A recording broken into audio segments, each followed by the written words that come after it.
Allô tout le monde, j'espère que ça va bien. Bon mardi à tous. J'espère que vous avez débuté un bon début de journée. En tout cas, du moins dans mon coin du Québec, il fait vraiment beau, il fait soleil. C'est plutôt doux dehors, hein, il fait pas tellement froid. On dirait quasiment le printemps. Est-ce que c'est les changements climatiques, ce redout-là? Mais non, on déconne un petit peu, mais pour vrai, j'espère que vous passez une belle journée. Voilà, donc vous savez, aujourd'hui, je ne fais pas un podcast comme dans mes habitudes, mais une fois de temps en temps, j'aime bien aller justement hors des sentiers battus, puis faire différent, puis être vraiment un peu plus centré dans son être que veux pas. C'est sûr, quand je fais des podcasts, souvent, j'essaie de pas trop être dans mon ego. Pas tellement facile parce que souvent, c'est des sujets qui sont assez controversés, c'est des sujets qui viennent tous nous chercher dans les tripes pour tout ce qu'on a vécu depuis 3 ans. Ça n'a pas été super facile pour tout le monde. Moi, je suis capable de le dire en toute humilité là, que j'ai eu des moments très difficiles. Si ça serait pas je trouve, la plus belle invention que moi j'ai pu découvrir dans le dernier 9 ans, 10 ans, qui s'appelle le lâcher-prise. Probablement que je ne ferais pas ce que je fais en ce moment. Je serais pas capable. Je vous le dis des fois que euh, veux pas les sujets qu'on traite, ben c'est sûr que ça peut. Je sais qu'il y en a chez certaines personnes que ça peut créer un petit peu d'anxiété. Puis je vous dis souvent, tu sais, vous prenez ce que vous êtes capable de prendre. Il faut se trouver un équilibre, je pense, là-dedans. Puis on a chacun nos limites qu'on s'impose à nous-mêmes, mais aussi, des fois, c'est de savoir c'est quoi nos limites, hein, parce que je pense que souvent, on prend pas le temps de s'asseoir avec nous-mêmes puis d'être capable de s'intérioriser puis de savoir est-ce que réellement chaque jour ou tout simplement dans la semaine, je respecte mes limites. Parce que souvent, je pense que la plupart des gens, on les respecte pas. Mais premièrement, il faut savoir c'est quoi nos limites. Est-ce qu'on a déjà mis des mots là-dessus? Est-ce qu'on a déjà pris le temps de s'asseoir avec nous-mêmes puis de dire, bon, ben écoute, c'est quoi mes réelles limites que je ne respecte pas? Puis ben aujourd'hui, j'avais le goût d'aller ailleurs. Vous savez, mon invité qui va être Lucie Mandeville, dans quelques minutes, je vais l'accueillir. J'aime beaucoup Lucie Mandeville. Je la regarde, je regarde un petit peu ce qu'elle fait. Puis souvent, quand j'ai des journaux où ce que je vais moins bien, ben je m'en vais sur des pages comme justement celle de Lucie, où je fais un petit coucou à ma thérapeute. Parce que justement, pourquoi que c'est à 13h aujourd'hui, c'est que j'avais complètement oublié que j'avais un rendez-vous ce matin à 10h avec ma thérapeute. Donc, imaginez, là, c'est une vraie thérapie aujourd'hui, là.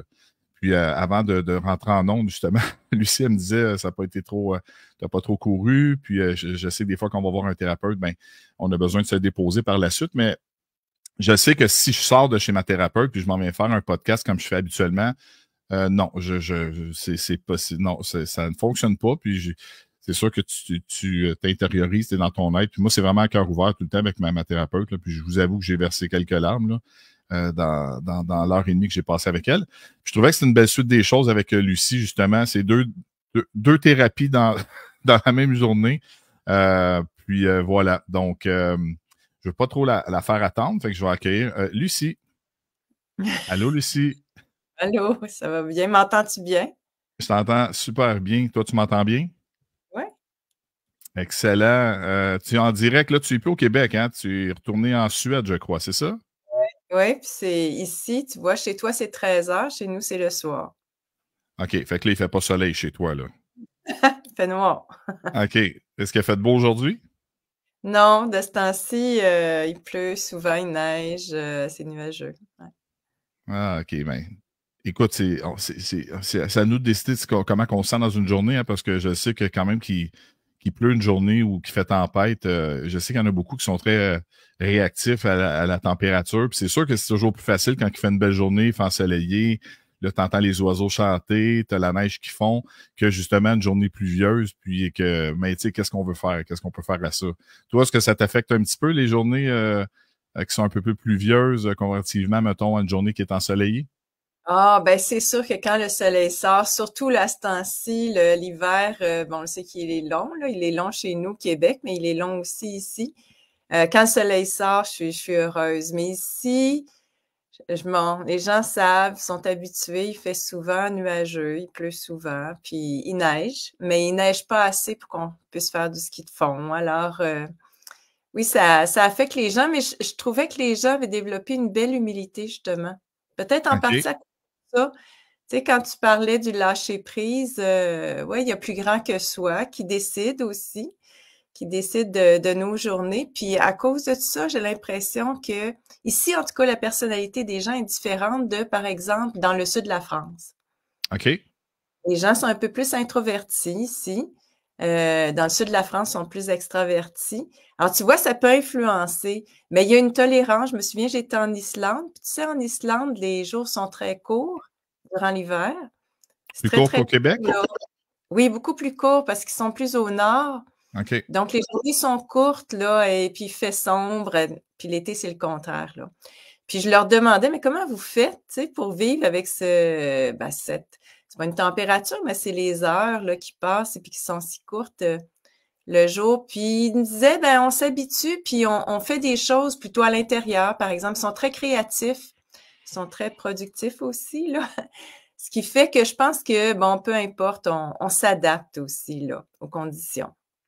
Ouais, la capacité, la fameuse capacité adaptative de l'être humain, c'est assez impressionnant, hein. Des fois, moi, j'ai remarqué que des fois, oui, c'est normal, on peut se créer des peurs, on a des peurs. Souvent que les perceptions c'est 95% que ça n'arrivera même pas. Mais c'est incroyable, moi, comment j'ai pu voir avec les années la fameuse capacité adaptative de l'être humain à peu près à toutes les situations possibles.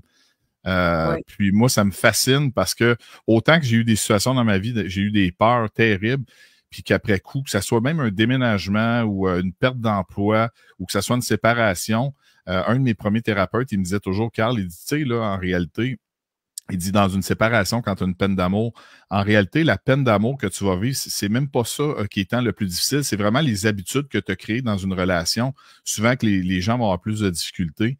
Je sais pas qu'est-ce que tu en penses, toi, là. Moi, je te lance la perche comme ça, mais par rapport aux capacités adaptatives, t'en penses quoi? Ah oui, oui.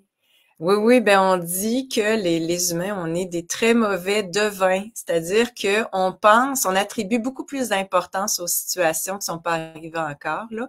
Et par exemple, une séparation, on pense que ça va être terrible, qu'on va avoir Ouais, de la misère à vivre, puis à passer à travers. Puis comme quelque chose qui peut être heureux aussi, on attribue beaucoup d'importance à ça, alors que quand la journée arrive, souvent, c'est pas du tout ça. Il y a quelque chose de, comme tu dis, c'est l'adaptation, mais il y a le contexte aussi, la fatigue, au contraire, ouais. la joie, les bonnes nouvelles qui sont à côté de ça, les amitiés, tout ça. Mais quand on y pense, on le considère pas nécessairement. Tandis que quand ça arrive, ben, ça apparaît dans notre réalité, puis il faut en tenir compte. Il y a un terme qui s'appelle l'adaptation hédoniste, qui OK. dit que on s'adapte aussi au bonheur, tu sais. Wow. Ouais, Ce c'est qui c'est fait merveilleux, ça. ben, c'est merveilleux. Je pense que ça fait réfléchir parce que, comme je te dis, tu vois, on construit notre vie beaucoup avec des idées sur ce qui va nous rendre heureux dans le futur. Mhm. On pense par exemple à nos vacances, on pense à la retraite pour ceux qui sont plus âgés, on pense à un événement qu'on attend. Puis alors qu'on se rend compte que c'est souvent à y penser qu'on est plus heureux. Quand ça arrive, ben c'est pas aussi, Ouais. c'est pas l'euphorie comme on l'attendait, là. Mais hein, c'est ça, tu touches un point parce que souvent, ben, je pense que ça arrive à peu près à tout le monde, hein, puis à un moment donné arrive, moi j'appelle la chute de l'illusion. Quand tu as une illusion que tu te crées, puis j'en ai eu beaucoup. Tu sais, j'ai été jeune comme tout le monde, je suis pas encore très vieux, mais mettons entre les deux, à 43 ans. Mais tu sais, dans ma jeune vingtaine ou même dans l'adolescence, on a tous, ben, pas tout le monde de la même façon, mais je pense que on se fait tous justement une projection dans notre futur de savoir qu'est-ce que j'aimerais avoir plus tard, à tel âge ou peu importe. Mais moi, personnellement, tu sais, je l'ai vécu de me dire, comme à peu près tout le monde, hey, j'ai hâte d'avoir telle voiture. Tu sais, quand je vais faire des sous, je vais m'acheter telle voiture. J'ai hâte de m'acheter ma grosse maison avec des bébelles, des motoneiges, tu sais, on va s'entendre qu'on parle beaucoup de matériel. Puis pour Ouais. l'avoir vécu sur certains trucs, pas tous, mais avoir une maison, avoir eu, j'ai toujours voulu avoir un muscle car, j'en ai eu une, mais c'est tellement éphémère. C'est Ouais. éphémère parce qu'à un moment donné, comment je pourrais dire, c'est sur un moment, t'as une montée d'euphorie, mais quand ça commence à redescendre, là, ton mal-être intérieur est encore là, tout dépendant lequel que tu as, puis ton vécu, puis tes blessures d'enfance.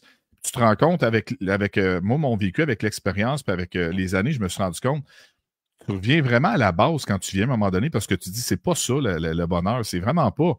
Puis, il y a une différence entre, ma thérapeute me disait toujours, elle dit, tu sais, quand tu es capable de comprendre que ta voiture que tu as toujours voulu, que c'est pas ça qui te rend heureux, mais par contre, que quand tu prends le temps quand tu rentres dans ta voiture, puis le moment que tu la conduis, c'est un moment que tu es heureux, que tu as du plaisir à le faire, mais tu es conscient que c'est pas ça qui te rend heureux, ça fait toute la différence. Mmh. Oui, ils disent que les biens matériels, là, c'est un bonheur éphémère, tu l'as bien dit. C'est-à-dire qu'il y a un besoin ou un désir qui est répondu, puis une fois que c'est répondu, ben, il apparaît un autre besoin, un autre désir. Alors, ça dure pas longtemps. Puis souvent, j'invite les gens à réfléchir au moment de leur mort parce que quand on sait qu'on va mourir, il y a bien des choses qui sont plus importantes. Et là apparaît ce qui est vraiment important, qui nous apporte du bonheur. Tu Hmm. l'as nommé un peu, l'expérience, par exemple. C'est plus heureux que la possession. Quand tu vis une expérience, que ça soit toute seule ou bien avec des gens, c'est quelque chose qui te rend plus heureux de façon constante, de façon plus profonde que de posséder des choses. Des choses que tu vas, une voiture, tu peux pas la serrer dans ton garde-robe, là, mais il y a bien des Tu peux choses essayer. mais il y a bien des choses qu'on achète, qu'on finit par ranger dans notre garde-robe, puis oublier qu'on l'a même. Et puis, il apparaît, comme je dis, un nouveau besoin, une nouvelle pièce de vêtement qu'on veut s'acheter, une nouvelle bidule électronique. Hmm. C'est vraiment important de mettre les choses en perspective parce que c'est dommage, mais je prétends qu'il y a une bonne partie de notre vie qu'on passe à vouloir des choses qui sont pas importantes. Et Ouais. puis je dis des choses, c'est du bien matériel, mais des fois aussi, c'est un statut. On veut devenir quelqu'un, on veut faire telle chose, alors que somme toute, c'est pas très important. Il y a pas la vie pourrait être très simple, hein, si on se rend vraiment compte de ce qui est important en pensant au jour de notre mort. J'avoue que quand tu as 20 ans et quand tu en as 70, probablement que tes buts et tes projections ne sont plus les mêmes non plus. Hein? Tu sais, on va s'entendre quand tu approches de ta mort, probablement que je ne sais pas si instinctivement, ça se fait probablement peut-être plus facilement toute seule que quand tu as 20 ans et tu as l'impression que la vie est devant toi. Mais en réalité, c'est très court. Tu sais, on se rend compte en vieillissant que ça passe tellement vite, la vie. Là. Ouais, oui, tu as raison. Mais c'est sûr que quand on arrive à un certain âge aussi, on est plus limité, puis on a moins d'aspiration parce qu'on a moins de temps devant nous. Mais par ailleurs, je crois que c'est pas une question d'âge. Je crois vraiment qu'on nous a mis dans la tête que être heureux, c'est posséder des choses, c'est atteindre un Ouais. certain prestige, par exemple. On nous a mis ça dans la tête et on ne parle pas, puis on met pas beaucoup d'emphase sur ce qui est vraiment important. Parce que même jeune, ce qui est vraiment important, en fait, là, c'est beaucoup l'amitié, par exemple. Les gens qui nous entourent, avec qui on a des liens. C'est la sécurité affective, par exemple. C'est des choses comme ça. C'est l'identité, avoir l'impression qu'on a une valeur personnelle. Tu vois, tout ça est important, mais on parle pas de ça à l'école, hein? Eh non, je le déplore souvent dans mes directs, qu'on n'en parle vraiment pas assez souvent à l'école. Puis moi, j'ai toujours pensé qu'on devrait, quand je parle, on devrait, je parle, mettons, ceux qui prennent les décisions là, gouvernementales ou peu importe la commission, les commissions scolaires, de mettre. Moi, j'ai toujours pensé, mettons, plus jeune à la petite enfance. Là. Ben non, pas la petite enfance, mais mettons première, deuxième, troisième année, d'avoir des cours de base sur la psychologie, sur l'estime de soi, le partage, tout ça, parce que je me dis que ça l'aiderait les jeunes quand ils deviennent, mettons, adolescents ou jeunes adultes, justement, d'être plus outillés à faire face, mettons, aux défis de la vie. Je trouve que ça l'aiderait énormément les jeunes, mais j'ai l'impression qu'ils ne veulent pas ça parce que rendu là, ben, peut-être que l'économie roulerait moins. Hein? Les gens auraient moins besoin de faux besoins. Puis, c'est du conditionnement, dans le fond. Il faut que tu sois un bon citoyen, payeur de taxes, impôts et tout. Puis, ça crée, en tout cas, selon moi, ça crée des humains un peu mêlés et blessés. Puis, ils ne savent pas le pourquoi. Ils manquent de conscience un petit peu. Tu sais. Ah, je suis tellement d'accord avec toi. Puis tu sais, moi, j'étais longtemps sur les bancs d'école, puis j'ai enseigné aussi. J'ai enseigné 25 ans à l'université. Puis avec du recul, je me rends compte comment on a appris aux gens à être passifs dès l'enfance, à être passifs, puis à attendre d'un tiers qu'ils nous disent qu'est-ce qui est bon pour nous. Et à travers ce système-là, on détruit. Moi, je dis qu'on déforme les gens plutôt que les former. On déforme, puis tu dis oui. avoir des cours, même, je dirais, ben, permettre aux enfants de rester plus longtemps chez eux, à expérimenter par eux-mêmes, en dehors d'un système, à essayer des choses pour comprendre, ben, qu'est-ce qu'ils aiment, en quoi ils sont bons. J'ai un voisin ici en Suède qui était prof au secondaire, puis lui-même le dit, les enfants devraient aller moins longtemps à l'école. Il dit, les politiciens ont été trop longtemps à l'école aussi.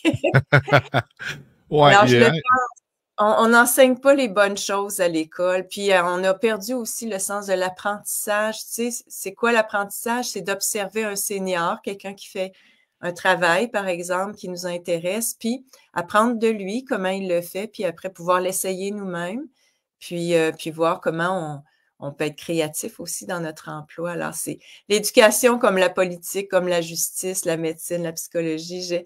Je remets vraiment tout en question maintenant. Même la psychologie, je te dis, ouais. on est dans un changement de paradigme, puis on a fait des erreurs assez importantes en psychologie, malheureusement. Ouais. Est-ce que c'est du fait ou ce que, tu sais, à un moment donné, oui, tu apprends de la matière en psychologie, mais tu peux aller à l'université, mais être très, je sais pas comment appeler ça, cérébral, mais moins dans ton cœur, moins dans ton être. Oui, tu connais la matière, tu es capable de l'apprendre, mais tu sais, la fameuse expression cordonnier mal chaussé, c'est un peu ça, dans le fond. Ben, tu sais, j'ai connu beaucoup là, d'étudiants qui ont fait cette formation-là. Moi, je travaillais et je supervisais au doctorat, donc c'est les gens qui OK? deviennent psychologues.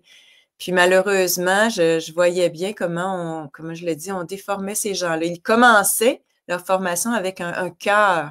Vraiment, ils avaient envie d'aider les gens. C'était une aspiration qui les amenait là, mais la formation universitaire, puis universitaire aussi, les amène, comme tu dis, à intégrer des modèles théoriques, des modèles pratiques aussi.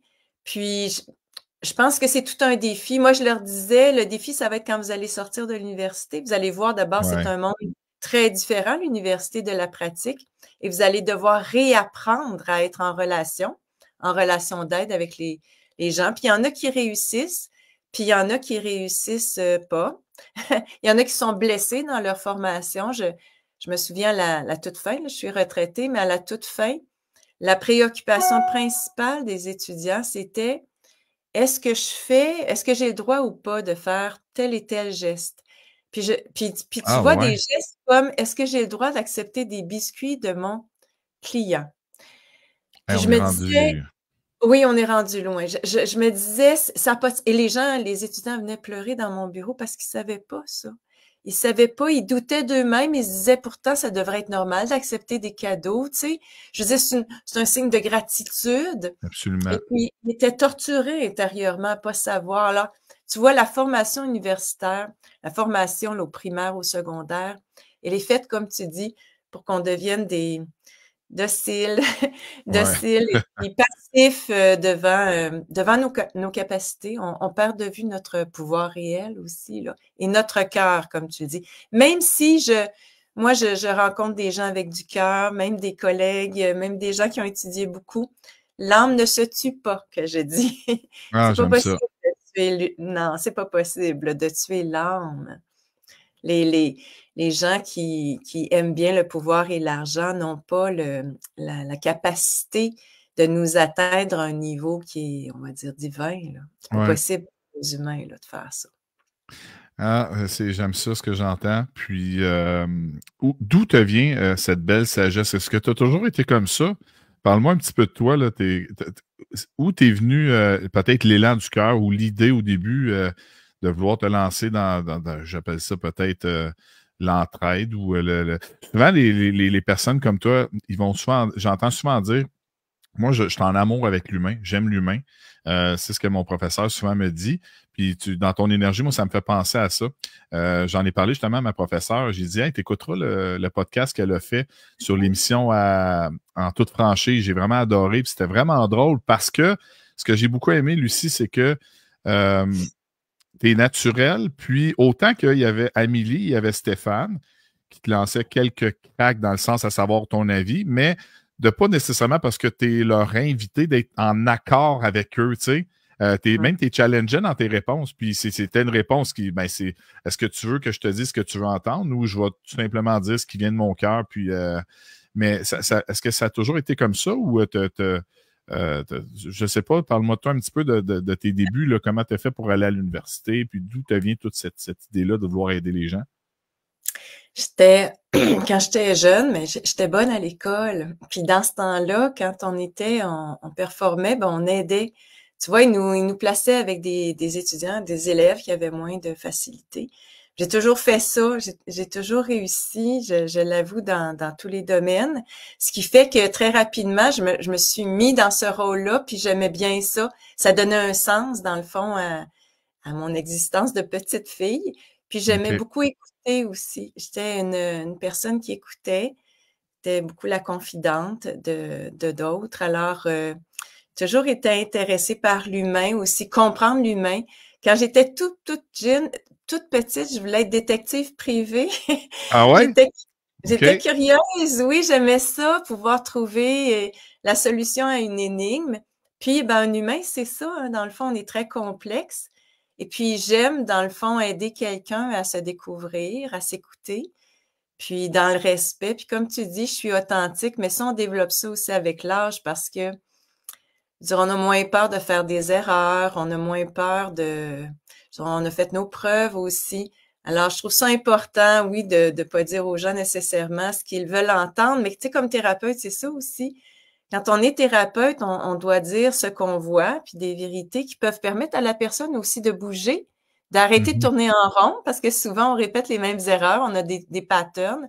Puis pour ça, ben, on apprend à le dire avec douceur, délicatesse et puis respect. Puis je continue à faire ça, ben, même publiquement, là. Oui, puis je t'écoute souvent. Mais en tout cas, j'ai vraiment aimé le podcast que tu as fait avec Amélie. Est-ce que tu as aimé ça? Tu es sur le plateau, tu as eu sûrement du plaisir. Amélie est tellement le fun. Moi, je m'entends bien avec, là. J'ai toujours du plaisir. Puis moi, c'est un challenge à chaque fois parce que, comme tu dis, le défi de l'authenticité, c'est d'écouter les gens, de voir où est-ce qu'ils sont rendus. Parce que moi, je prétends qu'on est tous en processus, en évolution, dans les Ouais. dernières années, entre autres. Et Mhm. puis, on bouge, on avance et nos opinions changent. Et puis, je perçois là où les gens sont. Puis, je me vois là où je suis. Puis, je me dis, OK, comment vais-je arriver à aider la personne à avancer un peu? Et puis, de voir les choses un peu autrement. Puis, entre autres, avec Amélie et Stéphane, ben, c'était pas que voir des choses, mais comment pouvoir apaiser la colère, la haine qu'il y a à Ouais. l'intérieur de nous et qui est utilisée dans cette crise-là. Alors, je suis très consciente que ça fait leur affaire qu'on soit en colère. Puis le défi, c'est d'arrêter justement de vivre ces sentiments-là et d'arrêter de se diviser sur la base d'une opinion qui est alimentée par des informations qui sont manipulées par les mêmes financiers. Alors, on connaît bien la game, mais on a du mal parfois à pas se laisser prendre au jeu, puis à embarquer à tomber dans le panneau, dans le piège. Fait que je crois que c'est un peu tu sais, on a tous un rôle dans ces dernières années, puis je prends mon rôle au sérieux, puis j'essaie d'aider les gens. Puis Un petit sans peu. dire que j'ai la vérité, moi aussi j'évolue, mais je partage mes réflexions là, sans prétention, en toute humilité, en disant En toute aux gens, franchise. en toute franchise, c'est le cas de le dire, oui. Ah, j'aime ça, j'aime ça. Puis, dis-moi, toi, avec tout ce qui s'est passé depuis 3 ans, 4 ans, tu sais, on a tout vu, en tout cas, moi, j'ai tellement vu de souffrance, puis de gens quasiment à l'agonie. Puis, tu sais, moi, depuis que je suis blogueur, ça va faire quasiment 3 ans. Puis, j'ai fait ça par défaut, tout simplement. J'ai jamais voulu faire ça. Mais le nombre de messages que j'ai pu entendre, soit en présentiel avec les gens dans les manifestations ou tout simplement des gens qui m'ont écrit. C'est incroyable les témoignages que j'ai eus. J'en revenais pas. Les premières fois là, que j'ai eu des témoignages, c'était beaucoup là, pour moi. Là, pour mon cœur, là, wow. Puis j'ai dit, ça se peut pas, là, cette souffrance-là à ce niveau-là. J'ai dit, d'après moi, souvent, ils vont me voir parce que je me dis, bon, ils me voient à travers un écran. Puis souvent, les gens, ben, ils tombent un peu sur le côté groupie, puis sont contents de te voir, tout ça. Fait que, mais non, j'ai vraiment réalisé, là, des gens venir me voir, me sauter dans les bras, puis se mettre à pleurer. Puis, Carl, tu m'as sauvé la vie, puis m'expliquer. J'ai entendu des témoignages à me faire lever le poil sur les bras. Puis là, je me suis dit, OK, Carl, écoute, là, faut que tu prennes conscience que pourquoi j'ai continué à faire ça? Ben, j'ai pu concevoir que je faisais peut-être beaucoup plus de bien que peut-être pas le mal, mais vu qu'on parle souvent de sujets qui sont quand même anxiogènes. C'est pas facile, les sujets qu'on parle. Puis je le fais parce que je veux que les gens restent éveillés. Parce que si on va s'entendre dans les médias traditionnels, ben, c'est une lignée de pensée toujours. C'est toujours la même façon. Puis si tu fais pas partie de notre clique ou de notre gang, on te tasse. Puis même à la limite, il y en a qui se font ridiculiser par les gouvernements, les médias et tout ça. Mais toi, tu as vécu ça comment derniers 3 ans? Est-ce que ça a été difficile? Est-ce que tu as été tout le long de la pandémie en Suède ou tu as fait ta apparition au Québec ou ça a été quoi pour toi? J'ai commencé, j'étais au Québec. Quand je suis arrivée, c'était déjà commencé parce que j'arrivais de l'Afrique du Sud, parce que je suis une personne qui voyage pas mal. OK. Quand je suis arrivée, c'était déjà commencé, mais j'ai trouvé ça trop étrange. Avec ce que je savais de la psychologie, les mesures qui étaient mises en place, ça allait à l'inverse de ce que je savais. Ça allait causer tellement de tort que c'est pas possible, là, qu'ils aient décidé mondialement d'imposer ces mesures-là. Alors, j'étais au Québec et puis j'ai offert mon aide à Radio-Canada Estrie. Ah ouais? Ah, Oui, OK. ben c'est comme Je ça que savais ça a pas. commencé. J'ai pris le téléphone, puis il y avait des gens qui attendaient en ligne à l'épicerie, puis j'ai trouvé ça tellement bizarre que j'ai C'est vrai que appelé c'est bizarre. Radio-Canada. Ouais. Puis je Ah, leur ai dit, ben, avez-vous besoin d'aide? Parce que je faisais des chroniques avant à la radio. Puis ils OK. ont accepté tout de suite. Et là, j'ai commencé à faire ces chroniques. On m'avait demandé, aide les gens qui vivent le confinement. Mais pour être honnête, pour moi, c'était le confinement le problème. Alors, j'ai commencé, comme tu le dis, et tantôt, comme tu l'as dit, j'ai été assez honnête et authentique. Et lors d'une chronique, j'ai parlé des conflits d'intérêts en recherche et le lendemain, on m'a remercié parce Pour qu'en vrai? ondes, ouais, on m'a traité de complotiste en ondes. Aïe, aïe, aïe. Wow. Mais écoute, c'est ça, je pouvais pas faire autrement parce que ça correspondait pas aux connaissances que j'avais. Et puis, tu sais, dans notre métier, c'est comme n'importe qui. Notre rôle, c'est d'aider à partir de nos connaissances et d'être transparent puis de dire ce qu'on pense. Alors, c'est ce que j'ai fait depuis le début. Et à ce moment-là, comme j'ai été remerciée, j'ai été libérée et j'avais déjà prévu un voyage en Finlande, en fait, mais j'atterrissais à Stockholm. Et quand je suis arrivée ici et que j'ai retrouvé le Québec d'avant, parce que les gens portaient pas de masque ici. OK. C'était un choc pour moi parce que les mesures avaient été beaucoup plus sévères au Québec, puis en France aussi, qu'en Suède.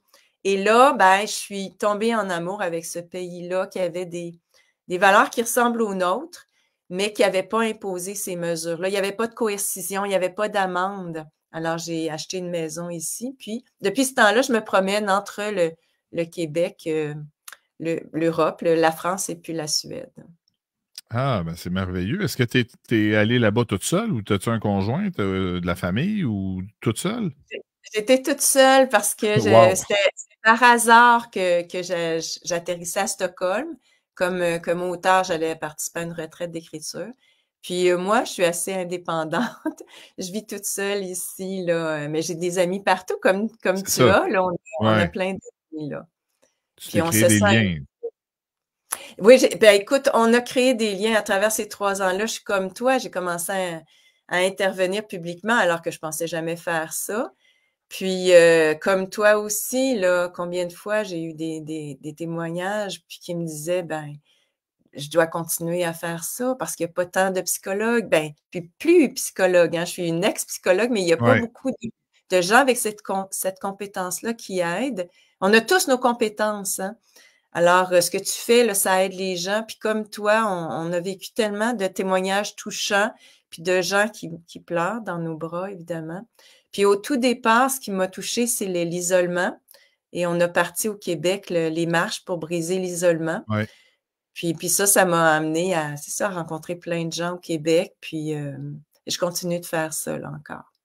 Ah, c'est bien. Puis là-bas, en Suède, est-ce qu'il y avait des manifestations ou c'est parce que c'était vraiment, vraiment la polarité du Québec ou ce qu'ici, ça a été. Moi, j'ai toujours dit, on était des testeurs, là. On était un don où ce Pareil. que. Ouais, ben c'est ça. Tu sais, ils font des tests avec le Québec, là. Moi, je me dis, ça va souvent. Moi, je vais souvent avec. Je donne l'exemple de la fenêtre d'Overton, où ce que tu as l'acceptabilité sociale.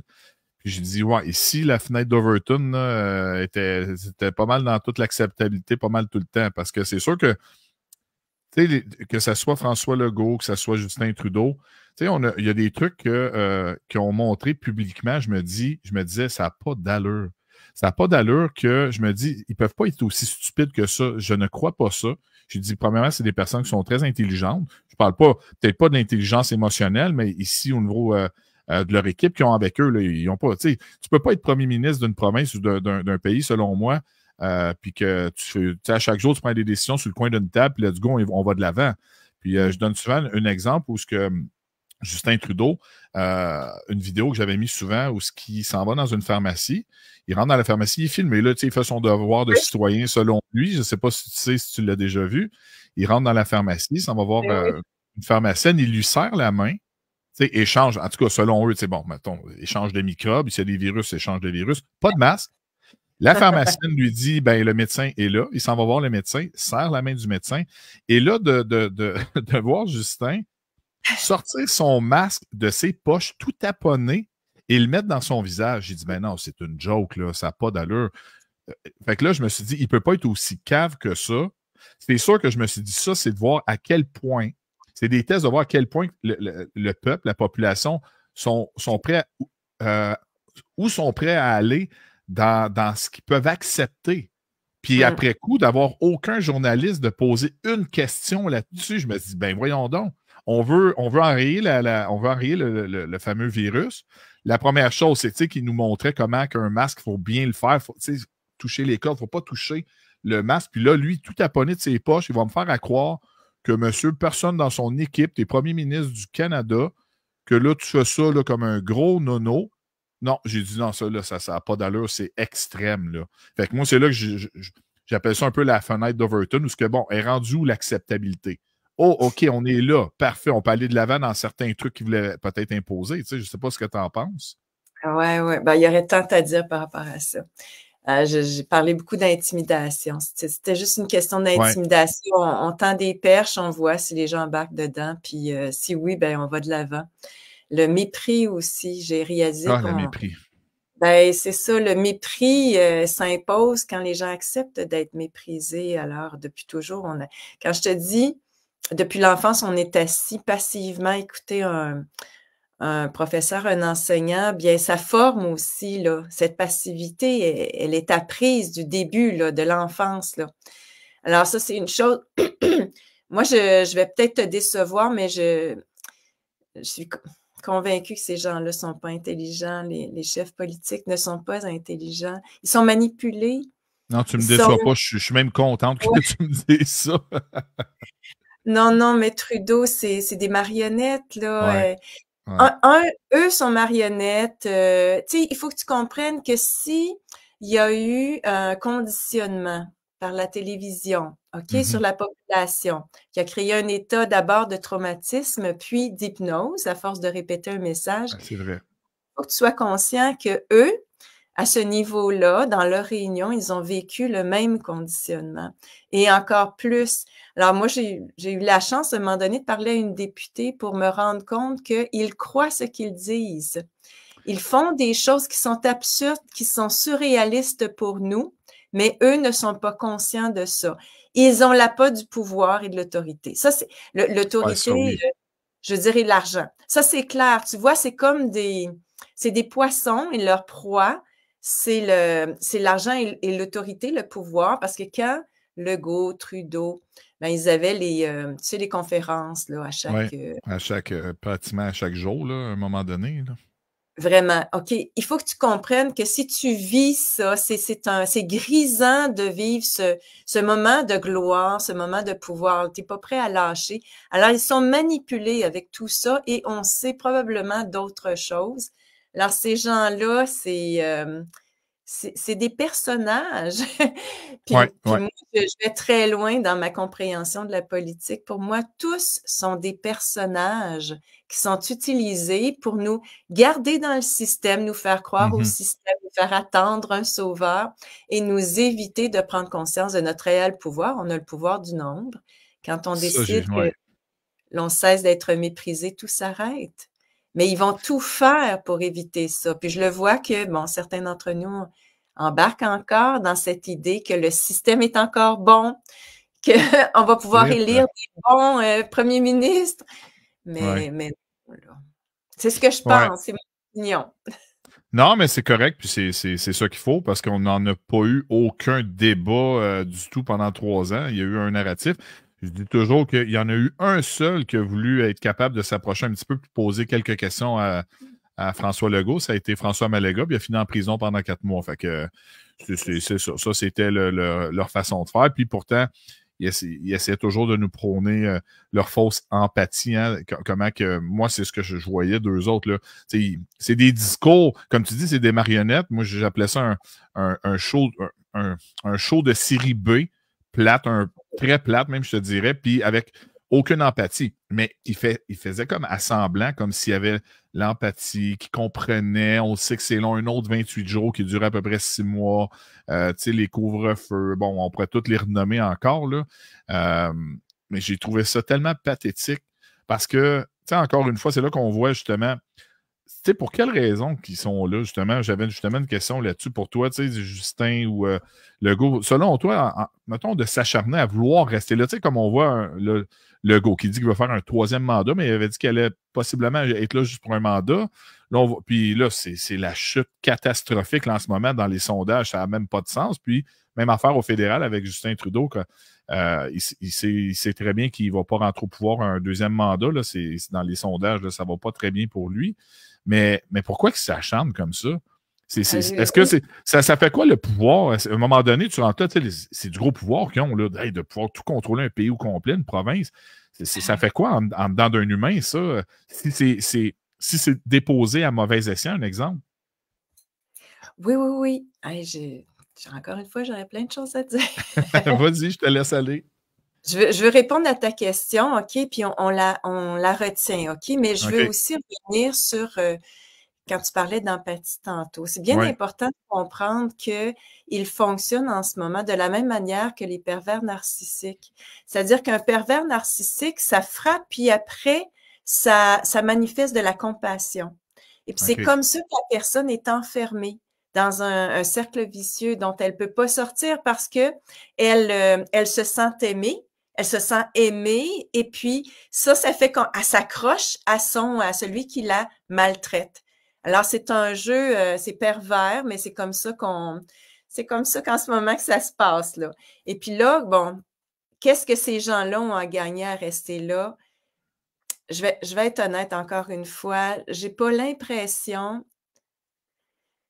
qu'ils sont complètement conscients, là, ces gens-là.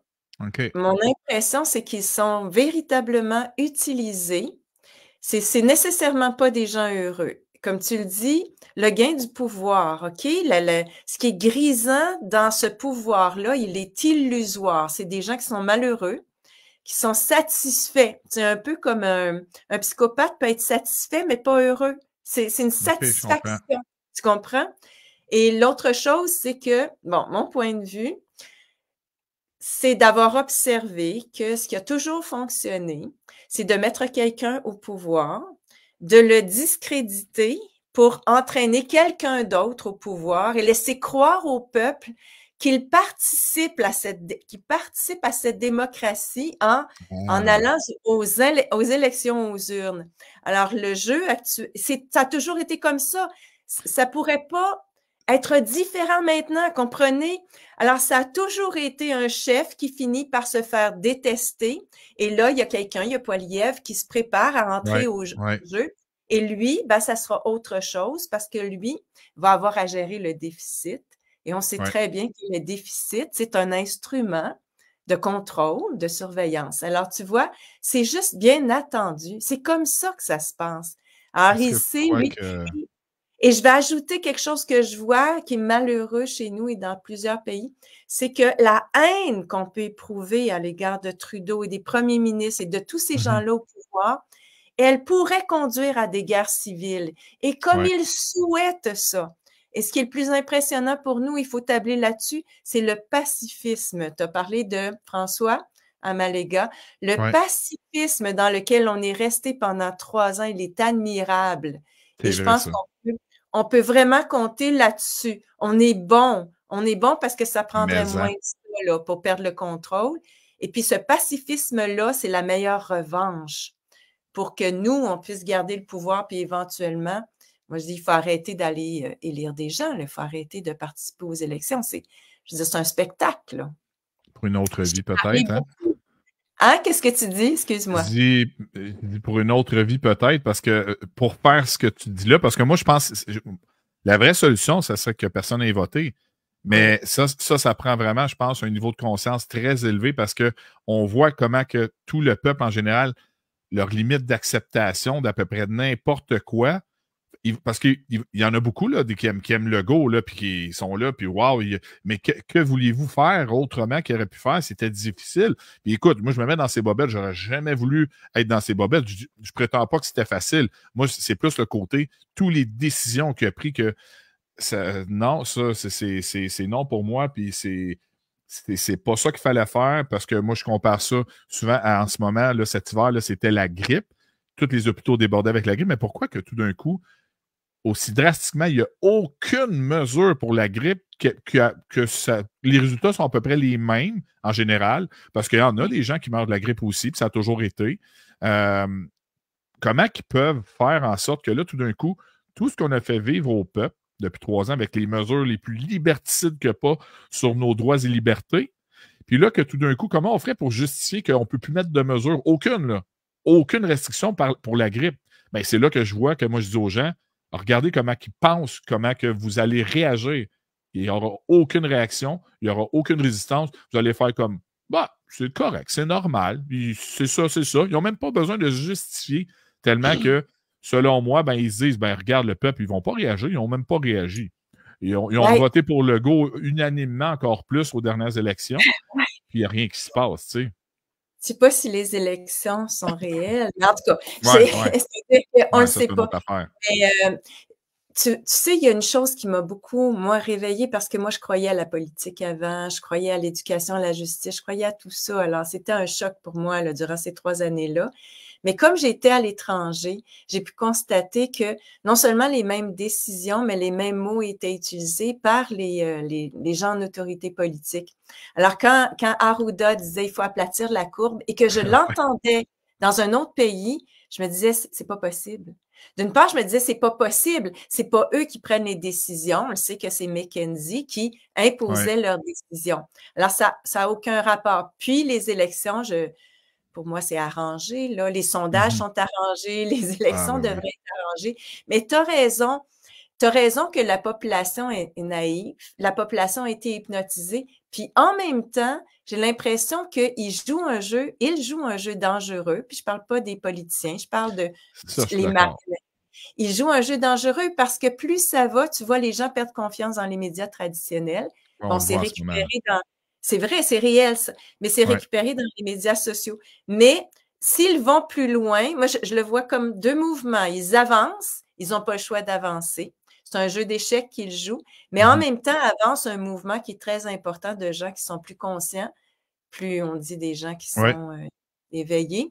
Et plus ça va, ben, plus ce nombre est grandissant. Ça avance pas vite, tu vas dire, mais ça ne peut qu'agrandir parce qu'une fois que tu es conscient, tu peux plus ne plus l'être. Non, tu peux plus te mentir.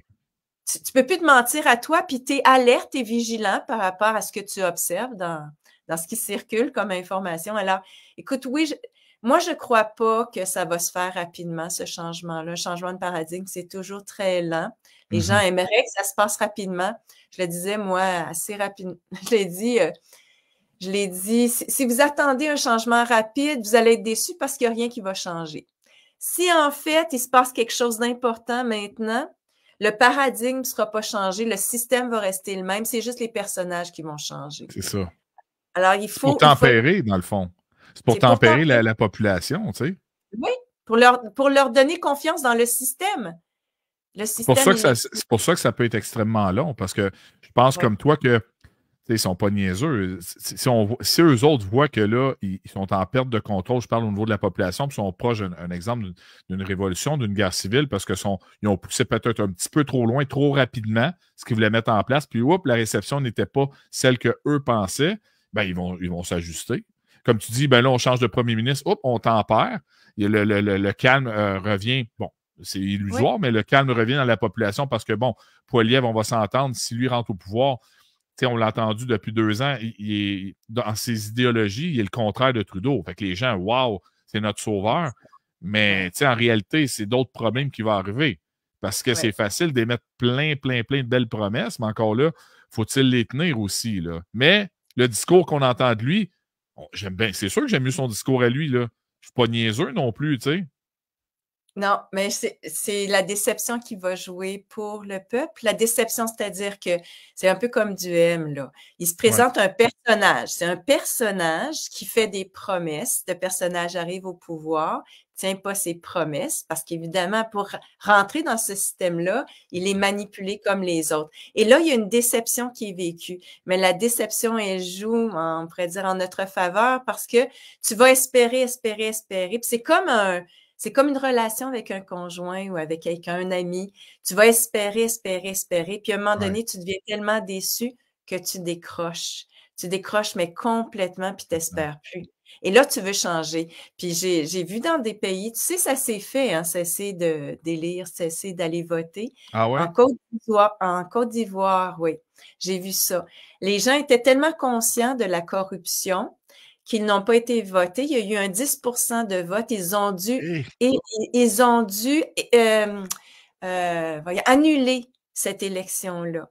Alors, tu vois, il y a un réel pouvoir parce que aller voter, c'est accepter le système en place. Ce n'est pas le remettre en question. Tu comprends? Et puis, c'est la même chose pour les impôts. C'est la même chose pour bien des choses. Tant qu'on accepte le mépris dans l'acceptation de ces contraintes-là, on est soumis à des contraintes, puis on les accepte. Et puis ça, c'est un message qu'on leur passe. Vous faites bien de nous mépriser. Quand on accepte le mépris, on leur dit, vous faites bien de nous mépriser. Puis je suis un peu cynique, là. Mais moi, je suis là pour qu'on ouvre les yeux. C'est ce que j'observe, c'est la réflexion que j'ai. C'est de dire à chaque fois, oui, on peut regarder attentivement. Est-ce qu'on n'est pas encore en train de tomber dans le panneau, là? Alors qu'il y a plein de belles choses en passant qui existent. Ce que tu fais là, c'est extraordinaire. C'est d'apporter un soutien aux gens, un support, une présence. Ça, c'est réel. C'est pas le système, là. C'est pas toi qui manipule l'information. Tu fais de ton mieux. Tu vois, ça existe. Puis il y a plein de belles choses qui existent, là, en ce moment. Puis il y en a beaucoup plus qu'on pense. C'est ce que je dis parce que ce qui monte dans les médias traditionnels et ce que c'est dans la réalité, ça n'a pas de sens. Là, parce que souvent, moi, c'est pour ça que je fais mes podcasts. Puis moi, je suis quelqu'un qui met beaucoup d'infos en pas long. Je fais des rafales d'informations. Des fois, je sors du coq à l'âne, mais c'est pas, j'essaie de donner il y a tellement d'informations à savoir que pour éveiller les gens, puis en même temps, c'est pour montrer, parce que je vais montrer des trucs où il y a des choses qui se passent réellement, mais qu'on ne sait pas.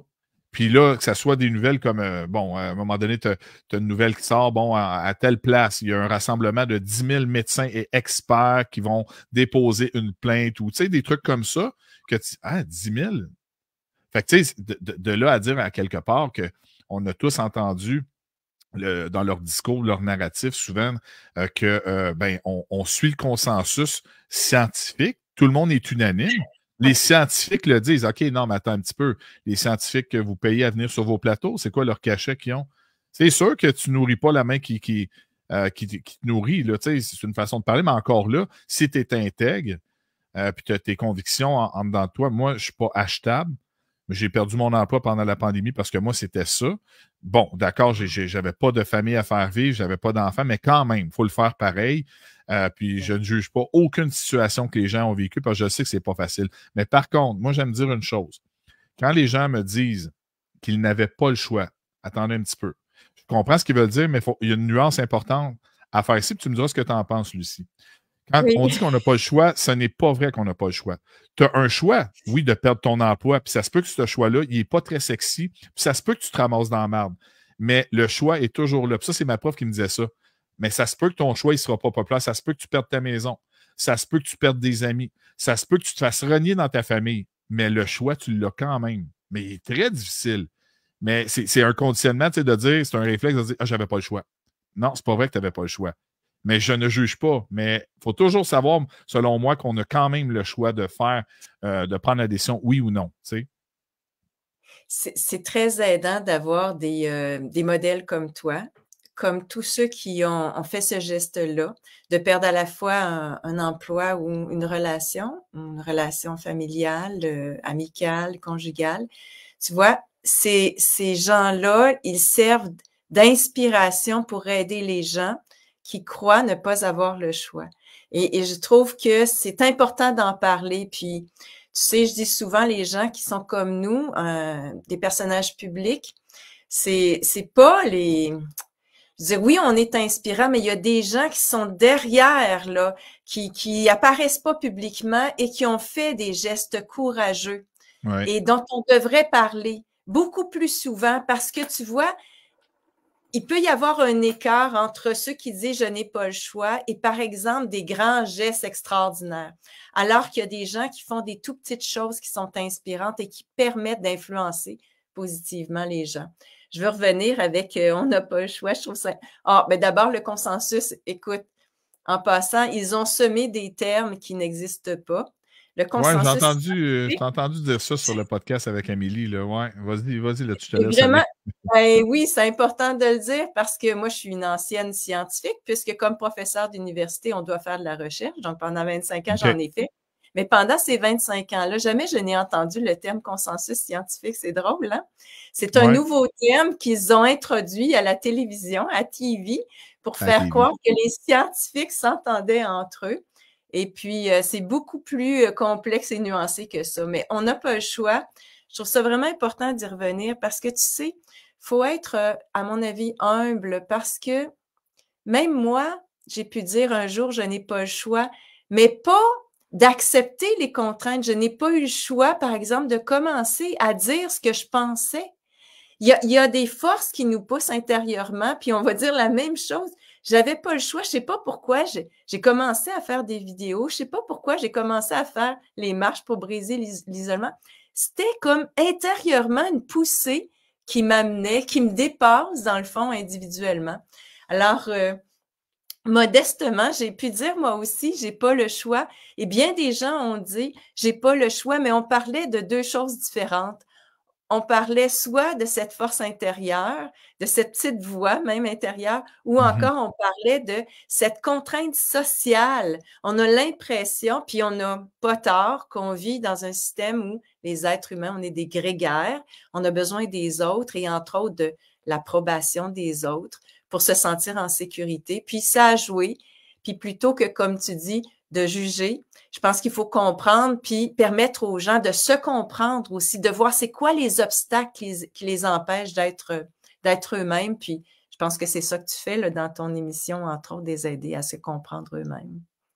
En tout cas, j'essaie de faire le mieux que je peux avec mon vécu, puis en toute humilité, je le dis souvent, moi, j'ai pas, je me prends pas pour un autre. De toute façon, souvent, ceux qui se prennent pour d'autres, ils savent même pas c'est qui l'autre. Fait que c'est déjà, C'est déjà, vrai.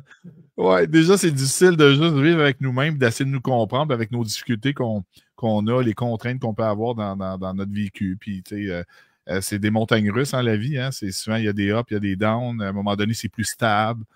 C'est de trouver son équilibre, je pense, là, dans tout ça, ce qui est vraiment pas facile, là, des fois, là, mais je pense que faut revenir à la base. Hein. Moi, je me dis que quand tu nourris trop le côté égotique, puis tu manques de nourrir ton être, à un moment donné, je veux pas. Quand tu nourris ton ego, ben, t'enlèves une partie de l'être. Tu sais, c'est l'équilibre là-dedans. Là. Si tu mets 1% sur un bord, t'enlèves 1% sur l'autre bord. Puis à un moment donné, on s'oublie. Puis moi, j'en ai vécu les conséquences. À un moment donné, c'était rendu trop. Là. Je faisais des directs, puis si c'était que ça, puis j'ai eu un mal-être. Là. Ça allait vraiment pas bien. Puis à un moment donné, j'ai pris un pas de recul. Parce que je dis là, ma prof, elle me disait, elle dit, écoute, elle dit, on va te faire visualiser ça un petit peu. Elle dit, c'est comme si on va mettre comme si c'était des éprouvettes. Tu sais, tu as l'éprouvettes, un exemple de l'amitié, de l'amour, la famille, ton travail. Puis là, elle me disait, tu sais, elle dit, toutes tes éprouvettes sont complètement vides. Il te reste juste ce qui te tient en vie, c'est tes podcasts, là. Elle dit, si tu n'as pas ça, elle dit, ton petit gars intérieur, là, il va crier, puis tu vas voir mourir, là.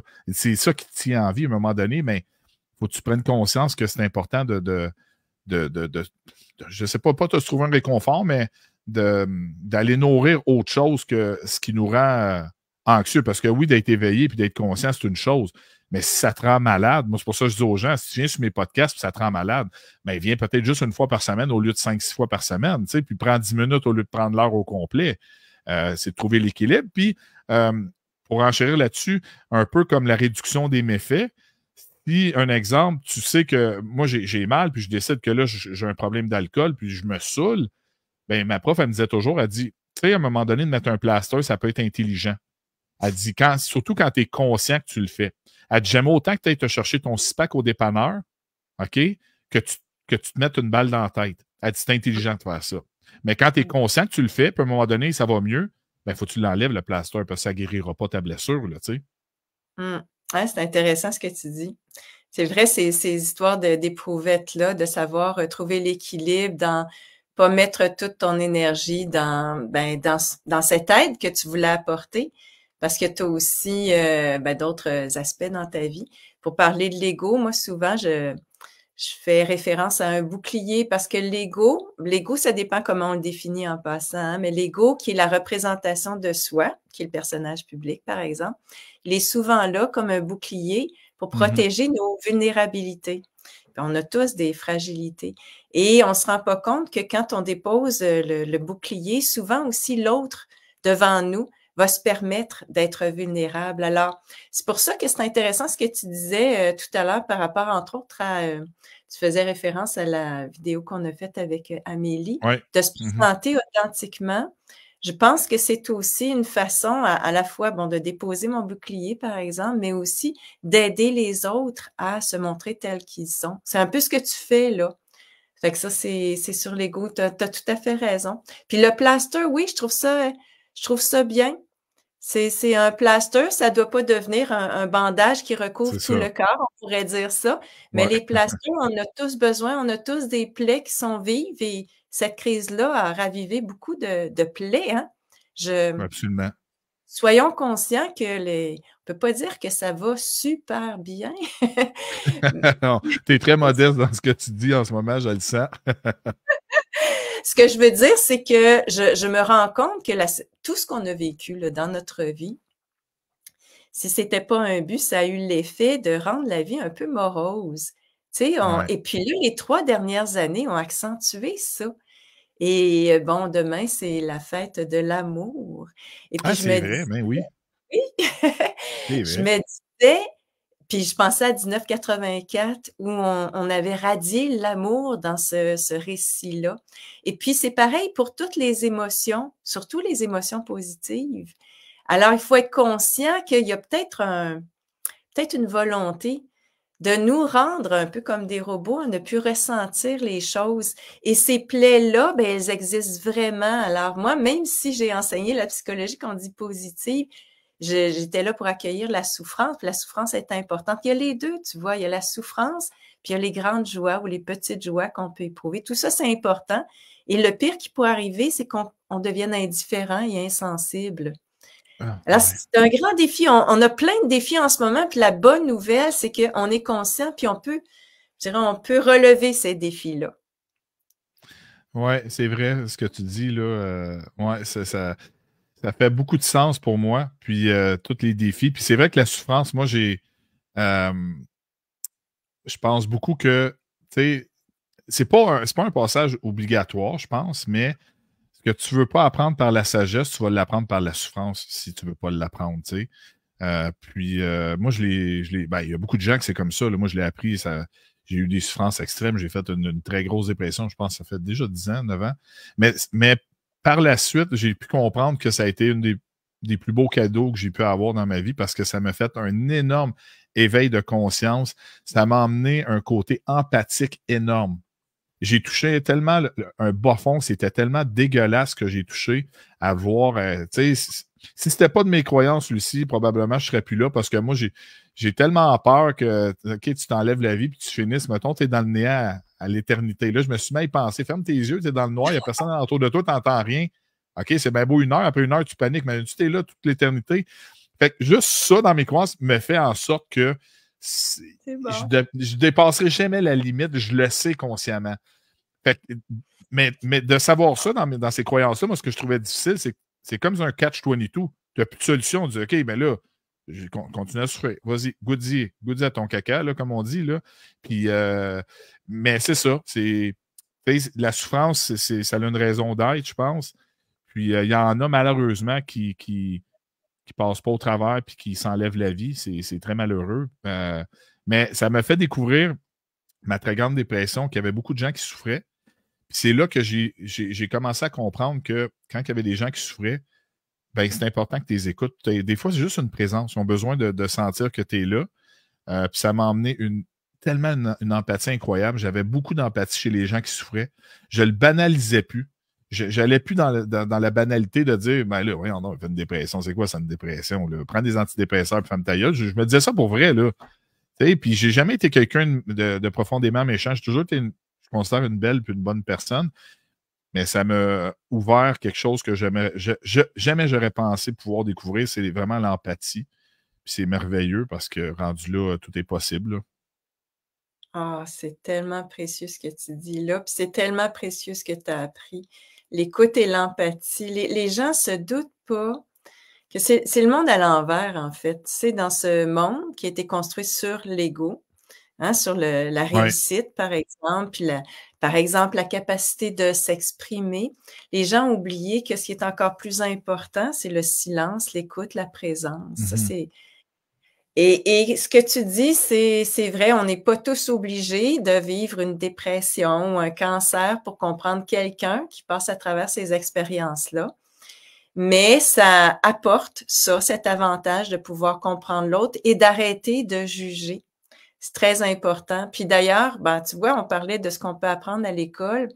Ce serait bien important d'apprendre ça dès le jeune âge, que chacun est différent, puis en même temps, chacun vit les mêmes crises existentielles, se pose les mêmes questions à un moment donné sur son identité, entre autres, sur son existence. Et puis, ben, pour comprendre l'autre, ben, il faut prendre un temps d'arrêt, il faut l'écouter, il faut être patient, puis il faut arrêter de considérer que même si, dans le fond, ça peut nous apprendre quelque chose de passer à travers la dépression, il faut arrêter de penser que notre personnalité, notre existence est nécessairement la même que celle de l'autre. Ouais, ça, c'est bon, ça. C'est important, ça, oui, parce que souvent, je me rends compte que ceux qui commencent, par exemple, à vouloir aider les autres, puis ils le font de bonne foi, ils ont le sentiment que ce qu'ils ont appris dans leur vie, c'est nécessairement ça que l'autre doit apprendre. Ah Mais ouais, ouais, ouais, ouais. quand ça fait Hmm. longtemps que tu en vois plusieurs, tu vois bien que chaque expérience Hmm. est différente. Puis il y a des Ah. points communs, mais quand même, on ne peut pas généraliser, là. Excuse-moi. Non, mais tu touches tellement un bon point, là, parce que, tu sais, quand quelqu'un veut vraiment avoir raison, tu sais, raison, j'ai déjà été là, dans des situations où c'est ton ego qui est complètement là, puis tu t'obstines pendant 30 minutes avec quelqu'un, puis là, la pire, pas la pire des affaires, mais que là, après une demi-heure, tu te rends compte qu'il a vraiment raison. Mais tu es tellement orgueilleux, l'orgueil est là, ton ego est tellement fort que là, tu dis, ben non, je peux pas lui dire qu'il a raison, mais on a l'air de quoi? On a l'air d'un estime. Là, ça part en vrille là, dans ta tête. Puis là, ben, tu continues à t'ostiner, mais tu t'ostines moins fort. T'es plus doux parce que tu te dis, wow, je peux pas gueuler de même. Là, il a raison. Mais, hey, c'est pour ça que je dis souvent, tu sais, l'humilité, là, c'est pas facile. Mais ça s'apprend. Moi, je l'ai appris, puis l'humilité, je trouve, c'est tellement beau, ça montre ta vulnérabilité. Puis, tu sais, non, c'est pas vrai. Surtout l'exemple d'un homme, là, tu sais, d'être vulnérable, c'est pas vrai que c'est une faiblesse. Au contraire, c'est une force de montrer. Euh, je veux pas appeler ça des faiblesses, mais moi, aujourd'hui, je le fais. Je le fais, puis je me gêne plus. Puis, oui, j'ai du cheminement de fait, là, mais comme là, l'autre jour, j'ai fait un live. Je me suis dit, bon, je vais aller en direct. J'ai le goût de dire ça. J'étais allé en direct parce que là, dernièrement, bon, j'ai mon père qui est rentré en CHSLD. Je trouve ça très difficile. C'est un petit peu plus doux maintenant. J'ai vécu beaucoup de solitude. Autant que les gens peuvent penser, vu qu'on est des personnalités connues, qu'on est tout le temps en train d'aller un peu partout, d'être avec plein de monde. Mais moi, j'ai vécu beaucoup de solitude, même que tourner en isolement, puis là, c'est pas très bien. Fait que là, dernièrement, je me suis mis à boire plus d'alcool.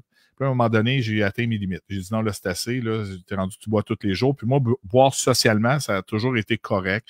J'ai jamais eu de problème d'alcool nécessairement. Mais là, dernièrement, c'en était un. Puis là, j'ai fait un direct, puis j'ai dit aux gens mes problèmes que j'avais. Puis j'ai dit aux gens que c'était ma première rencontre ce soir-là, quand j'ai fait le live, que j'allais aller dans les AA. Parce que pour moi, c'est le coup de pouce que ça me prenait parce que là, ça allait aller trop loin, ça allait possiblement amener d'autres problèmes. Puis je l'ai fait, mais en sachant très bien que j'ai remarqué quand je fais ça, il y a beaucoup de gens qui se voient dans une histoire comme ça. Ça aide les gens à s'ouvrir. Puis je trouve que c'est une façon de s'extérioriser puis de faire sortir peut-être le mal-être que tu as à l'intérieur, d'en parler. Je trouve que c'est une belle façon de faire. Puis ben, j'ai fait ça. Puis je me dis, ça prend de l'humilité, oui, parce qu'il y a beaucoup de gens qui me disent, aïe, je ne sais pas comment tu as fait, Carl. Ben écoute, je n'aurais pas fait ça, il y a 10 ans, là. Mais moi, de le faire, oui, ça a été difficile, mais peut-être pas autant difficile que quelqu'un, ça aurait pris tout son courage de le faire. Mais je l'ai fait pour moi.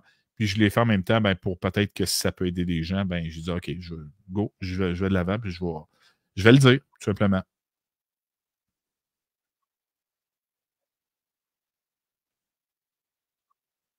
Voilà. Ah, je pense que. Ah non, je pensais que tu étais figé, Lucie. C'est c'est mieux ça que bien d'autres choses. C'est mieux ça, c'est que souvent, tu sais, on a reproché aux médias. En passant, toi aussi, tu figes de temps en temps, alors je sais pas, Ah, la OK. connexion est peut-être pas super, là. OK, parfait. Bon, ben, écoute, vas-y, je vais voir, mais là, à date, là, je t'entends. Est-ce que je fige, là? Là, un petit peu, mais je t'entends quand même.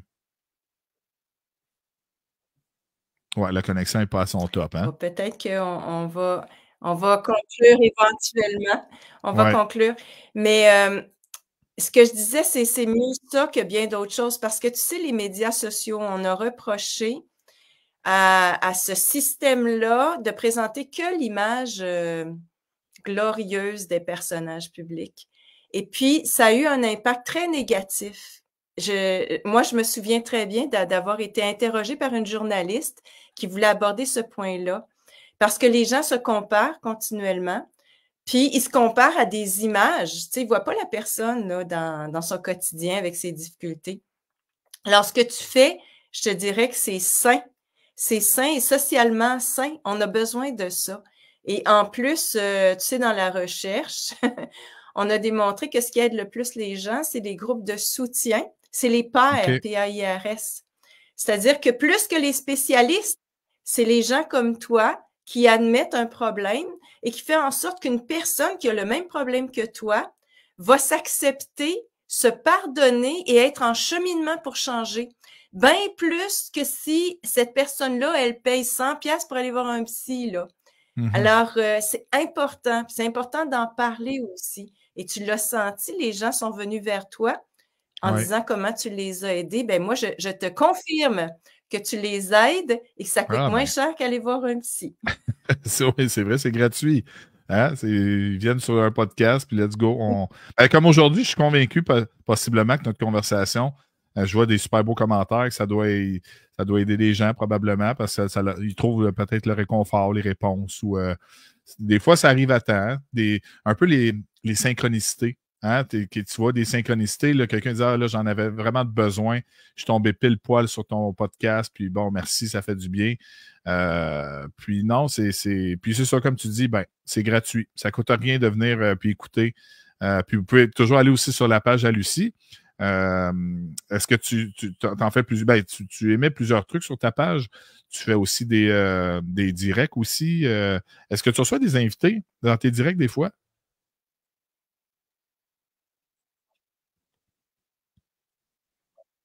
Ah, ça coupe un petit peu. D'après moi, il y a une tornade ou un ouragan en Suède en ce Ça moment, là, m'arrive. quelque chose de même. Ça m'arrive. Est-ce que ça coupe encore, Carl? Non, là, je t'entends. Ça Ouais, là, je coupe, t'entends hein? bien. Ben là, moi, je t'entends. Ça, Fait que je sais pas. ça coupe tout le temps. Mais peut-être qu'on va. Ouais.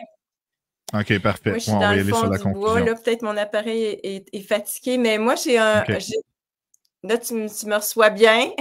Ouais, je te reçois Roger, bien. Roger, Ouais. tu me reçois bien. J'ai comment on appelle ça, là, une page web,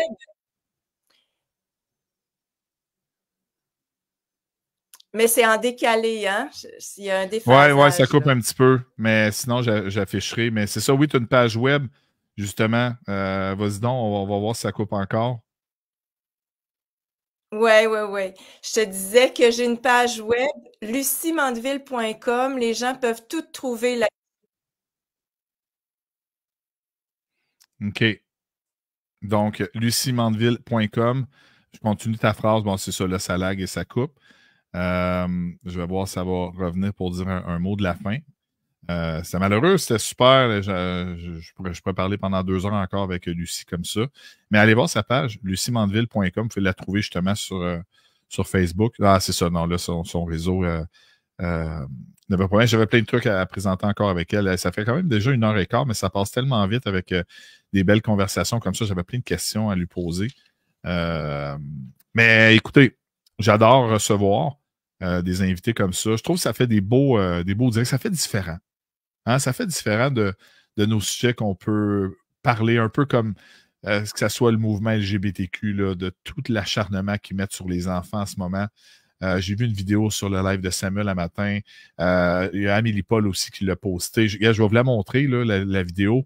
J'ai vu ça, ça n'a pas d'allure. Puis Samuel, ce matin, quand il montrait cette vidéo, il était traumatisé. Là.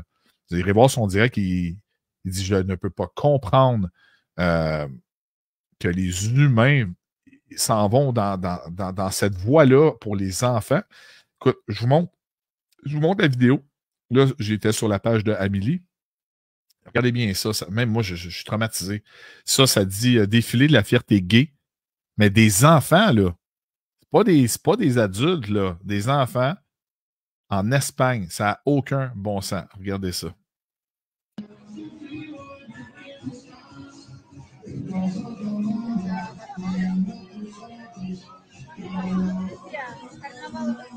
Honte à l'humanité. C'est une honte totale. J'aurais aimé ça savoir les commentaires. Je m'en allais montrer la vidéo pour Lucie, savoir qu'est-ce qu'elle en pense de tout ça, de toute cette folie-là. Déjà, c'est une chose, folie LGBTQ, mais là, quand tu as des enfants, penses-tu qu'un enfant de cet âge-là, lui, là, il s'est dit demain matin, je m'en vais dans une parade gay, je m'habille de même. Ça, là, c'est de la manipulation, c'est du conditionnement, c'est horrible. Voyons donc, tu te réveilles pas le lendemain matin en tant qu'enfant et dire, ben, je m'en vais dans une parade gay, comme ça, et je m'affiche. Complètement ridicule. Ça me fait capoter où est-ce que s'en va l'humanité. Mais c'est ça, on en a des sujets, puis que ce soit autant à Rive-Can, que ça avait coûté 80 000 au départ, puis que c'est rendu ça dans le coût quasiment 58 millions. Là, il y a une autre affaire là, dans le coin de Québec. Là. Les règlements. OK, on a Lucie. Je ne sais pas si elle a vu ma vidéo, je vais la ramener. Allô, Lucie? Est-ce que tu ris parce que tu as regardé ce que je viens de montrer? Allô? Salut. Non, j'ai pas vu. C'était à Ah, t'as pas vu? OK, c'est quoi que tu as montré? C'était Non. un petit peu. Regarde, je vais y retourner. Regarde, la vidéo que j'ai montrée, là, je la trouve plus, là, mais c'était. Samuel l'a montré ce matin. C'est une vidéo de la parade gay en Espagne. Mais là, on va loin. Là c'est rendu que dans la parade gay, c'est des enfants qui sont habillés un peu comme des drag queens en petites bobettes, puis des enfants de 7-8 ans. Puis là, tu vois ça. Là, ils passent avec le drapeau LGBTQ. Puis là, je l'ai vu ce matin avec Sam. J'ai vu Amélie Paul aussi le poster. Fait que je dis, gars, je vais la montrer. Puis je voulais justement te la montrer, savoir qu'est-ce que tu pensais de ça. Tu sais, quand ils disent l'agenda, puis le mouvement LGBTQ, tu sais, c'est une chose, les adultes, mais là, je voyais ça avec des enfants. Puis Samuel, sa réaction un matin, là, il revoir son direct, il capotait. Là, il dit, non, on dit là, j'ai une honte à l'humanité, ça n'a pas d'allure, là, à un moment donné.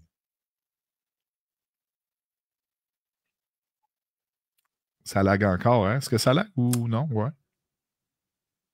Un petit peu. Bon, c'est pas grave. Ben, au moins, mettons, on revient pour faire une belle salutation de départ. Pour que, au moins, on va essayer d'avoir un moment qui ne j'ai lag pas vu la vidéo, mais j'en ai entendu parler. Puis, OK. ce que j'en. Oui, ça lag pour moi. C'est pour ça, je ne sais pas si c'est trop inconfortable. Si on. Ouais, c'est ça lag vraiment trop. Mais c'est parce que je t'entends par bout, ça coupe, ça repart. mais c'est pas plus Oui. grave que ça. Oui. Ouais. Puis ça, j'ai dit, là, c'est triste. Je pourrais passer à peu près 2 heures à parler avec Lucie. Mais écoute, je vais faire les salutations pour Lucie. Lucie, probablement, vous aurez dit quelque chose comme allez de l'avant, soyez positif, faites des choses que vous aimez, des choses qui vous amènent du bien, soyez dans l'amour, prenez la main à quelqu'un qui en a besoin. Puis ça, c'est dans mes mots à moi, là. Probablement que son discours aurait été pas mal mieux que le mien, là. Mais, mais c'est ça. Fait que, mais écoute, je vais la réinviter et puis on aura d'autres belles conversations. Puis c'est ça. Mais ce que je voulais ce que je voulais lui montrer aussi, c'est ça à l'instant. Tu sais, on est loin, là. Tu sais, il y a des gens qui ont probablement vu passer ça là, au Canada, les castors accusés d'accélérer le changement climatique. Ah, aïe, aïe. Hein? Non, mais tu sais, c'est toutes ces stupidités-là. C'est une après les autres. Hein? On en a, on en a, on en a. Tu sais, on nous prend pour des tarés, là. Je vois pas d'autre chose. Comment on peut faire gober à la population un truc comme ça? Moi, en 2024, une de mes priorités, là, c'est de m'attaquer aux castors. Moi, je m'en vais détruire leur barrage. Ouais. Mais est-ce qu'il faut détruire un des barrages hydroélectriques d'Hydro-Québec aussi? Hein? Parce que les autres, c'est encore plus gros. Fait que ça doit nuire justement à tous les changements climatiques et tout ça. Mais c'est ça, il y en a. Puis, gars, c'est ça que je voulais vous montrer aussi en même temps. Tu sais, quand je vous dis qu'on en a des trucs qui nous montrent, je peux quasiment dire qui nous infligent, qui nous imposent, ça, c'est Samuel qui a posté ça. Tu sais, le règlement sur les appareils de chauffage à combustible solide de Québec ne prévoit pas de pareils avertissements pour encadrer les feux extérieurs. Là, ça dit, en plus des poêles et foyers, la Ville de Québec songe aussi à réglementer plus sévèrement les feux extérieurs en cas de détérioration de la qualité de l'air sur son. Tu sais, à un moment donné, arrêtez, là. Non, mais il faut arrêter, là. Tu sais, de taper sur le clou, là. C'est comme a dit, Lucien, à un moment donné, ça peut venir dangereux. Puis Samuel, ce qu'il disait, c'est ils sont malades. Une religion est moins dangereuse que ça. Préparer les prochaines élections municipales, il faut sortir ça, puis ça presse. Monsieur Marchand à Québec. Petit message pour toi et ton équipe de Foquet. Ouais, vu que j'ai eu un beau live avec Lucien, on va rester dans l'amour quand même. On t'envoie de l'amour, mais ça n'empêche pas que tu peux donner ta démission. Puis va consulter un thérapeute, ça fait du bien, je te le dis. Moi, j'y vais et tu vas voir, tu vas te sentir plus léger parce que tu dois être très, très, très, très, très lourd en ce moment, probablement. Fait que, mais c'est ça, il y en a, je pourrais en montrer pendant des heures, là, des trucs comme ça. Ouais, non, c'est ça. Non, j'ai pas le goût d'aller là parce que je voulais en discuter avec Lucie, mais non, on va finir ça en beauté à la place. On va finir ça entre vous et moi, tout le monde. Merci d'avoir été là. Merci énormément. Ah, attendez un petit peu. On a quelqu'un qui n'est pas très dans l'amour ici. Tiens, on va faire ça. Bon, excellent. C'est fait. Attendez, je regarde vos commentaires en même temps, mes chers amis. Ça. Parfait. Excellent. Good. Donc voilà. Ça va être ça pour aujourd'hui. Désolé, la finale, ça coupait, ça laguait. Bon, mais écoutez, comme elle dit, elle vit en campagne, fait que ça se peut que le réseau soit peut-être un petit peu moins bon. Mais j'espère que vous avez apprécié. J'espère que ça a pu que ça vous rend peut-être votre journée un petit peu plus douce et que ceux qui avaient peut-être une mauvaise journée ou qui vivent des moments plus difficiles dernièrement, soit au niveau familial, au niveau amical, peu importe, si vous avez des moments plus difficiles, ben c'est ça. Hein, ça fait du bien de s'extérioriser, d'en parler. Ça fait du bien au cœur. Puis moi, je vous suggère de le faire plus souvent, d'en parler, puis aller vers les autres. Des fois, là, ou tout simplement d'être à l'écoute. Moi, j'aime ça écouter les gens aussi. Parce que, bon, nous, sur les podcasts, on parle beaucoup, là, mais autant quand je vais dans les manifestations et tout ça, j'aime beaucoup écouter parce que je parle souvent. C'est ce que je fais parler dans mes directs. Mais sinon, j'ai une très, très bonne écoute. Puis j'ai une belle empathie, je crois, de la souffrance des gens.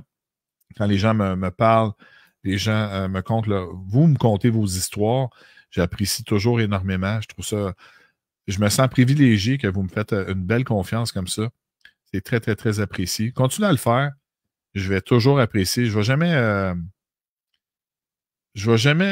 dire à quelqu'un, tu me tapes ses nerfs ou quoi que ce soit. Oui, il y a des moments où ce que oui, il y a des moments où ce que on est plus vulnérable, puis que il y a des journées moins faciles que d'autres. Il y a on trouve que, bon, comme moi, comme moi, parfois, il y a des journées, je le sens que je suis trop vulnérable, je suis à fleur de peau, mais je reste chez moi. Ces moments-là, puis c'est pas une question de m'isoler, c'est que je le sens que il n'y aurait pas de belles conversations très constructives. Ça n'arrive pas souvent, mais il faut savoir, je pense, être capable de s'écouter, puis d'être à l'écoute de ses besoins aussi. Parce que souvent, on ne s'écoute pas assez, puis on va au-delà euh, de nos limites. On dépasse souvent nos limites. On ne les respecte pas souvent. Puis c'est là que des fois, ça nous ébranle, ça nous remet en question, puis là, on tombe dans plein de fameuses questions existentielles. Euh, c'est correct, mais ça prend de la légèreté. Puis la légèreté, ça passe par quoi? Euh, Par ça, par un direct comme aujourd'hui, un direct qui est plus léger un petit peu, qu'on va plus profondément envers tout le monde. Puis, fait que c'est ça. Je terminerai là-dessus en vous disant merci d'avoir été là. Je vous aime beaucoup. Puis, allez voir vos amis, allez voir votre famille, serrez-les dans vos bras, dites-leur que vous les aimez. Et quand vous vous levez le matin, ayez une pensée de dire comment je veux me véhiculer en tant qu'humain. Hein, qu'est-ce que je suis prêt à faire aujourd'hui pour que je passe pas de mauvaise journée? Est-ce que je me laisse diriger par les autres ou c'est moi qui dirige ma journée? Hein, si quelqu'un est négatif à côté de toi, est-ce que tu vas rentrer dans son sillage et être négatif puis t'emporter là-dedans? Tu as le choix de rester bien centré dans ton être, mais il faut être conscient quand même parce que c'est vite décollé, hein, une émotion. Tu n'as pas long pour te ramener si ça te pompe, si c'est un sujet qui va t'emmener un côté plus sombre. Fait que c'est à toi de voir là, c'est quoi tes limites. Quand tu sais que ça s'en va en couille sur un petit côté, je pense qu'il est mieux de prendre un pas de recul. Moi, ça m'arrive souvent, non, je quitte la conversation parce que je sais où ce que ça s'amène, je sais où ce que ça s'en va. Tu sais. Fait que voilà, je vous aime beaucoup, tout le monde. Donc, partagez en grand nombre. Puis là, je sais pas trop, là, il y a quelqu'un qui j'ai vu passer qui me dit j'étais pas au courant, là, je sais pas trop, là, que Nicolas a complètement raté son entrevue à Radio X. OK, je sais pas, je vais aller voir. Puis ça dépend de ce qu'on entend par complètement raté. Peut-être pour toi, oui. Peut-être pour d'autres, non. Je vais aller l'écouter avant de me prononcer. Mais c'est ça. Donc, je suis très curieux de savoir là, pourquoi que tu dis complètement raté son entrevue à Radio X. En tout cas, je vais aller voir, je vais écouter. Puis voilà. Je vous aime, je vous embrasse. Allez en paix. Bye bye à tous.